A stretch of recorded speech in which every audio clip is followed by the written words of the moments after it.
Hello friends, आप सबका स्वागत है।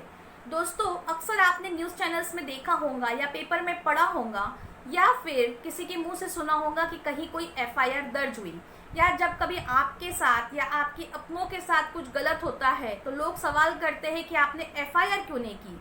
तब आपके पास कोई जवाब नहीं होता। क्यों? क्योंकि आपने आज तक केवल एफआईआर के बारे में केवल सुना है। एग्जैक्टली एफआईआर दर्ज क्या होती है या उसके नियम क्या है, ये सब की जानकारी नहीं थी। आप ही नहीं, आपके जैसे ऐसे कितने ही लोग हैं जो कानून की जानकारी के अभाव में अपने साथ अन्याय होने देते हैं और जो दोष कहीं ना कहीं कानूनी प्रक्रिया को देते हैं। तो आज मैं हाजिर हूँ अपने नए विषय के साथ, वो है क्रिमिनल प्रोसीजर कोड के सेक्शन 154, वो है एफआईआर, फर्स्ट इन्वेस्टिगेशन रिपोर्ट, प्राथमिक तौर पे दर्ज की जाने वाली शिकायत।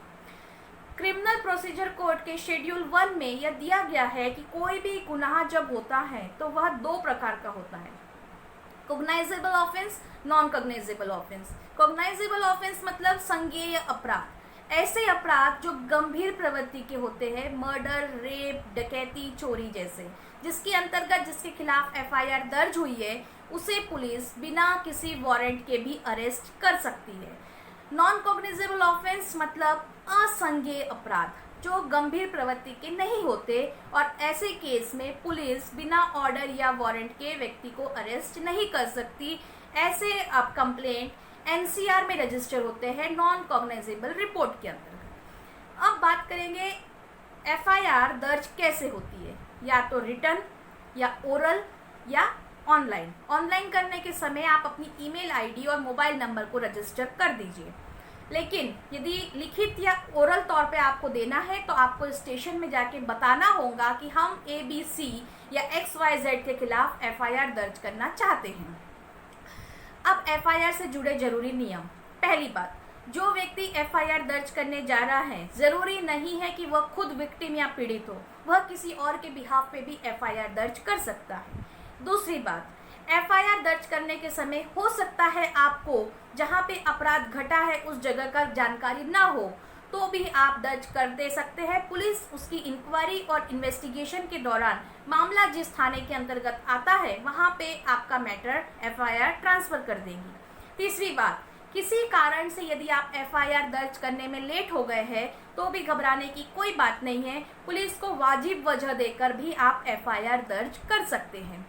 चौथी और सबसे इम्पोर्टेंट बात, एफआईआर दर्ज करने के समय एफआईआर दर्ज करने वाला पुलिस अधिकारी किसी भी तरह की कोई टिप्पणी अपनी मन से नहीं जोड़ सकता है, ना ही किसी मैटर को हाईलाइट कर सकता है। अब बात करेंगे एफआईआर से जुड़े आपके अधिकार।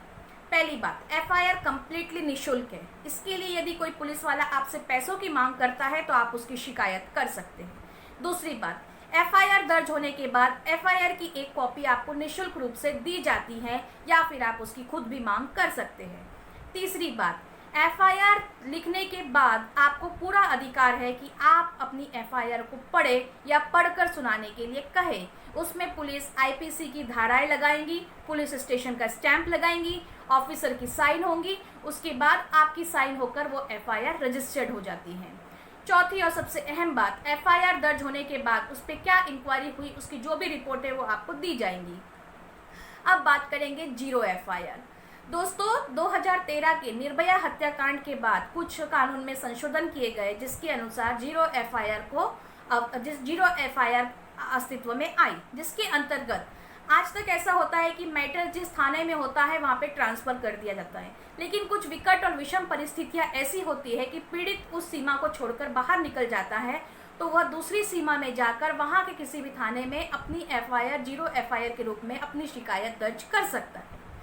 झूठी एफआईआर, जी हाँ, आईपीसी में यह दिया गया है कि यदि कोई व्यक्ति किसी के खिलाफ झूठी एफआईआर दर्ज करता है तो उसके खिलाफ कड़े कानून बने हैं। दूसरी, एफआईआर दर्ज करते समय फैक्ट्स के साथ आप छेड़छाड़ नहीं कर सकते। तीसरी बात, यदि आपको एफआईआर दर्ज करते समय किसी अपराध की अधूरी जानकारी है तो वो आपको पुलिस वालों को बतानी होगी और उसे अपनी एफआईआर में भी जतलाना होगा। अब बात करेंगे एफआईआर दर्ज करते के लिए यदि कोई पुलिस वाला आपको मना कर दे तब आप क्या करोगे। तो सीआरपीसी के सेक्शन 156 के अनुसार आप अपने एरिया के मजिस्ट्रेट को एक कंप्लेंट पिटीशन फाइल कर सकते हो या शिकायत पत्र भेज सकते हो, जिसके अनुसार मजिस्ट्रेट आपकी एफआईआर दर्ज करने के ऑर्डर देंगे। या फिर आप अपने शहर के एसपी या पुलिस आयुक्त को लिखित में भेज सकते हो अपनी शिकायत के साथ उस स्टेशन की जानकारी जहां आपकी एफआईआर दर्ज करने को मना की गई। आगे की कार्यवाही आपकी एसपी करेंगे।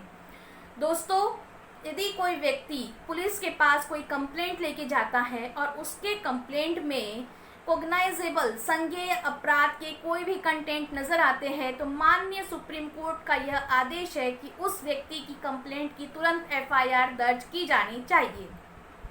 उम्मीद है अब आपको एफआईआर से जुड़ी काफ़ी सारी जानकारी मिल गई होंगी।